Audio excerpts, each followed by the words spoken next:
सभी को यथा योग्य नमस्ते।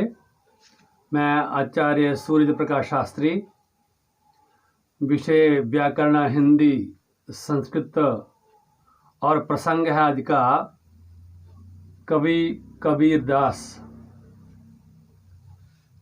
कबीरदास जी का समय सन 1398 से लेकर के 1518 ईस्वी तक का माना जाता है।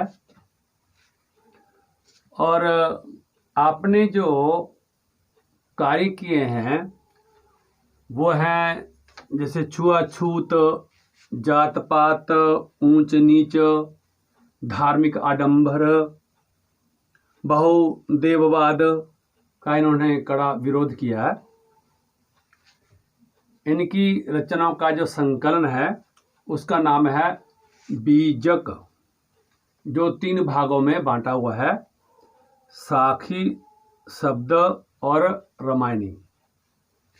कबीरदास जी की शिक्षा है कि सदाचार और श्रेष्ठ जीवन के मूल्यों को अपनाना चाहिए। अब कबीर जी की जो पुस्तक है उसमें से कुछ हिस्सा जो कक्षा में लगा हुआ है, जिस पुस्तक का नाम है सृजन, उसमें दोहे जो लगे हुए हैं। पहला दोहा है, सुनिए गुण की वार्ता, अवगुण लीजे नाही, हंस क्षीर को गहत है, नीर सो त्यागे जाहि। तो इस दोहे का अर्थ इस प्रकार से कबीर जी ने किया है कि हमेशा व्यक्ति को गुणों की वार्ता माना बात ही करनी चाहिए, अर्थात गुणों को धारण करना चाहिए। देखा, अवगुण लीजिए नाही, अवगुण होता है का अर्थ होता है, अवगुण का अर्थ होता है कि अब गुणों को नहीं लेना चाहिए, उनकी तो बात भी नहीं करनी चाहिए। फिर कहा कि गुणों को उसी प्रकार से ग्रहण करना चाहिए जिस प्रकार से हंस की प्रवृत्ति होती है।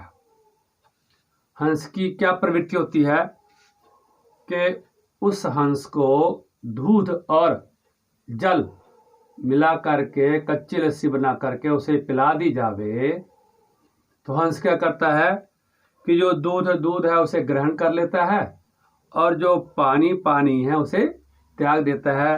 तो दूसरी पंक्ति में यही कहा है, हंस क्षीर को गहत है, नीर सो त्यागे जाहि। कि हंस जिस प्रकार से क्षीर का तो होता है दूध को गहत है, गहत बना ग्रहण कर लेता है, और नीर मना पानी, सो त्यागे जाहि, जिस प्रकार से वो पानी को त्याग देता है। ठीक इसी प्रकार से हमें सज्जन पुरुषों को, व्यक्तियों को ये चाहिए कि गुणों को धारण करे, और जो अवगुण है या बुराइयां हैं का उसको नहीं लेना चाहिए, उनको नहीं लेना चाहिए। और हमें गुणों को उसी प्रकार से धारण करना चाहिए जिस प्रकार से हंस जो है वो छाछ में से, कच्ची लस्सी में से दूध को ग्रहण कर लेता है और पानी को त्याग देता है। अब ये तो पहले श्लोक का अर्थ हुआ।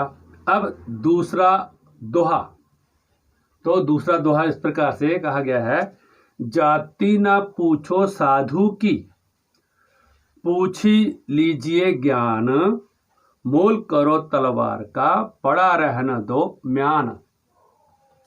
कबीर जी कह रहे हैं कि जो साधु माना सज्जन पुरुष जो होता है, कहा उसकी जाति नहीं पूछनी चाहिए, उसके ज्ञान के बारे में पूछना चाहिए कि उसे ज्ञान कितना है। क्योंकि जिस प्रकार से व्यक्ति तलवार खरीदने के लिए जाता है तो उसका जो म्यान होता है, जिसके अंदर तलवार रखी जाती है, उसका कोई मोल नहीं करता। यदि मोल करता है तो तलवार को देख करके कि तलवार अच्छे लोहे की बनी है या नहीं बनी, इसकी धार अच्छी है या नहीं अच्छी। तो इस प्रकार से कहा गया है मोल करो तलवार का।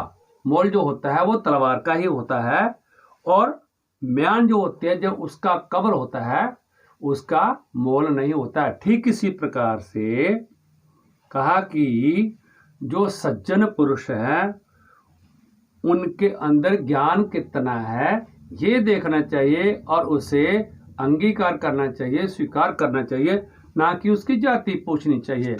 तो इस प्रकार से ये बड़ी कक्षाओं में जो श्लोक आते हैं, एग्जाम में भी आते हैं, और ये जो श्लोक है इनको अच्छी प्रकार से याद करना चाहिए, क्योंकि ये जो आरपीएस, आईपीएस और जो लोक सेवा आयोग की परीक्षाएं होती हैं उसमें भी ये दोहा आ सकता है, दोहे आ सकते हैं। तो मुझे उम्मीद है कि आपने इसको अच्छी प्रकार से समझ लिया होगा और इससे लाभान्वित होने का प्रयास करेंगे। इति ओम शांति।